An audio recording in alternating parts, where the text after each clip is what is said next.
आज आपला हा सद्गुरू जानकीदास सेवा मंडळ श्री क्षेत्र उत्तरेश्वर तर श्री क्षेत्र पंढरपूर पायी दिंडी सोहळा नारायणगाव या ठिकाणी दुपारच्या सत्रामध्ये रामदास शेठ बटवाल यांच्या निवासस्थानी आणि या सोसायटीमध्ये विसावलेला आहे। भजनाच्या माध्यमातून सर्व वैष्णव वारकरी मंडळींनी सेवा केलेली आहे। त्याचप्रमाणे या जागेवरती महाराष्ट्र राज्याचे मुख्यमंत्री देवेंद्रजी फडणवीस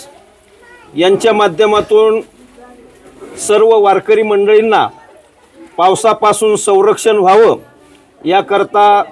रेनकोट वाटप करण्यात आलेलं आहे आणि त्यांचा संकल्प आहे सर्व वारकरी मंडळींना दशलक्ष रेनकोट वाटप करायचे आहेत। आपल्या सद्गुरू जानकीदास सेवा मंडळाला जेवढे भाविक पायी जाणारे वारकरी मंडळी आहेत त्यांना रेनकोट वितरण करण्यात आलेला आहे आणि तो वितरण करण्याच्या माध्यमातून आज ज्यांचं योगदान आहे ते हरिभक्तीपरायण अखिल भारतीय वारकरी मंडळ जुन्नर शहर अध्यक्ष श्री संजय शेठ वराडी, अथर्व इलेक्ट्रिक आणि गिफ्ट शॉपीचे मालक, त्यांचं योगदान देहूवरून इथपर्यंत रेनकोट आपल्याला पोहोच केलेले आहेत म्हणून त्यांच्या माध्यमातून त्याचप्रमाणे अखिल भारतीय वारकरी मंडळाचे जिल्हा समिती सदस्य आणि कोंडाजी बाबा डेरे वारकरी शिक्षण संस्थेचे शिक्षक देवदत्तजी महाराज ताजने, त्याचप्रमाणे हरिभक्तीपरायण संतोष महाराज ताजने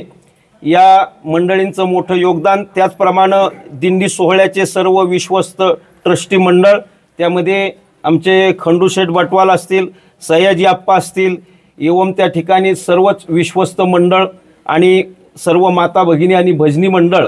या माध्यमातून सर्वांना रेनकोट त्या ठिकाणी मिळणार आहे आणि तो रेनकोट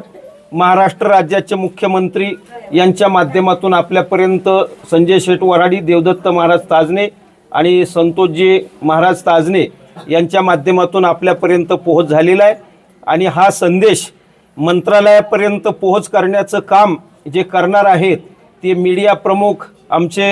हरिभक्तीपरायण मोरे साहेब तिथपर्यंत ही बातमी पोहोच करणार आहेत म्हणून आपण सर्वांनी तो रेनकोट परिधान करून ही बातमी त्या ठिकाणी मंत्रालयापर्यंत जाणार आहे आणि आपण त्या माध्यमातून जे सहकार्य केलं आणि या माध्यमातून सर्वांना जो काही आनंद प्राप्त झाला तो आनंद अशाच प्रकारचा द्विगुणित व्हावा आणि आपला सर्व